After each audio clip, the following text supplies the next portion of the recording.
exception to the rule. So again, the things you're not allowed to do is deal with, these people, the ascendants and descendants. But the people out here, your cousins, your nieces and nephews, your aunts and uncles, they're allowed. I don't know why that is. Your brother is allowed. So if you buy a piece of property in your IRA or rental property, you can rent it to your brother all day long, but not your son. So that's how the IRS works, and those are the rules. And again, somebody who's prohibited can't provide goods or services. So if your IRA owns a piece of property, you're not going to have your son, for example, go mow the lawn and pay him because that's prohibited.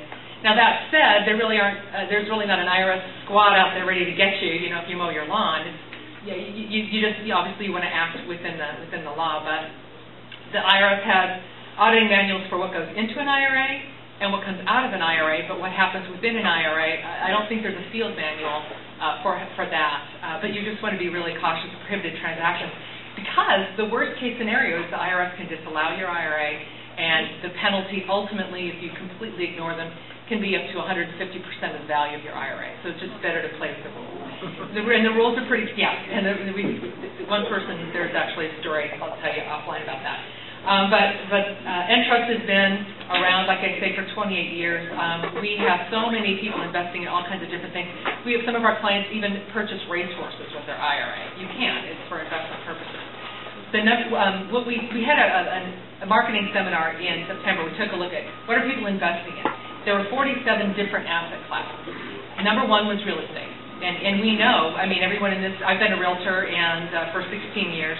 And with Entrust for a year and a half, but we all know that what appreciates in value, and even if it loses its value, you still have utility of real estate, where you may not have utility with that stock certificate that you bought. So, and in real estate is on fire sale. We were hearing about the economy, and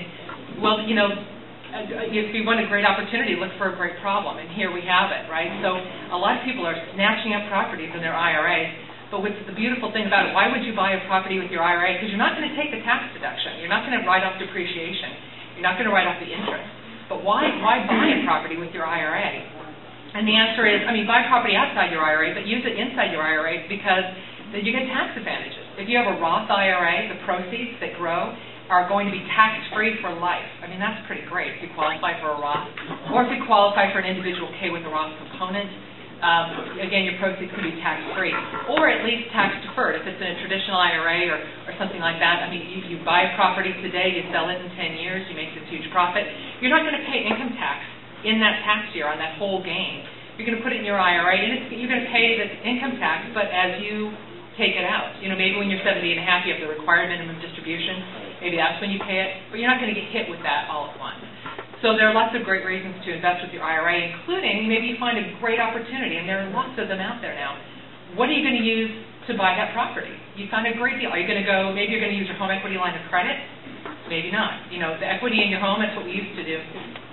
Obviously, we're not doing that today. And maybe you're going to go get a loan for a piece of investment real estate, and then you find out, whoop, you know what, I can't get a loan. I just was speaking to a man named Al Lowry. Do some of you know who he is?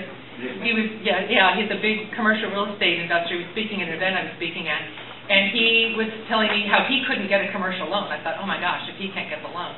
But what I'm saying is, where's the money?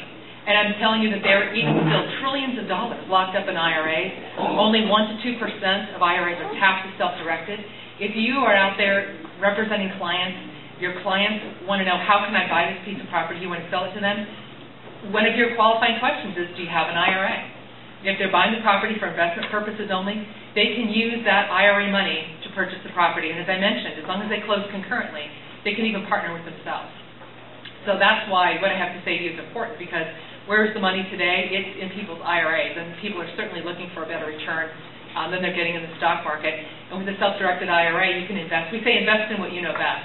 It's not really a place to play around and learn something new, like, oh, I think I'll learn about tax liens with my IRA. That's not so much. But people do buy tax liens. They buy cash flows, and there are all kinds of fancy things you can do with an IRA, all sorts of ways you can buy and sell cash flows and things that are really fascinating. So that said, I'll tell you that we have a few classes. We have one class that's a 4-hour continuing education class that we offer about every month, every other month. This month it's going to be in Vista, which is North San Diego, at the North San Diego Board of Realtors. It's going to be on February 18th. I have a blue flyer on the back table about that. And so I would encourage you to go. I have a couple free events coming up, like I mentioned, this Friday.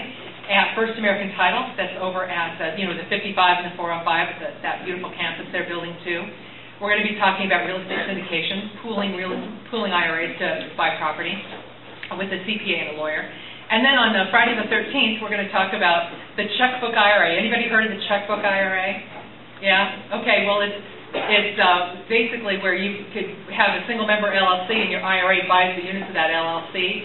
It's an unsettled area of law. So we're going to talk about, with a lawyer, he's going to talk about the legal ramifications, and I'm going to talk about a product that Entrust has come out with, where we have an IRA debit card for our clients, that you can actually have a debit card for your IRA. If you sign up for it, you use it, say for example, you've got a piece of rental property, it's Saturday, you need to go out and buy a new toilet because they always break. And so you go out to Home Depot with your IRA card, you buy one, you bring it back to your rental property, you don't have to wait for the processing of the money. So there are different ways to do this checkbook IRA. We're going to talk about that on February 13th.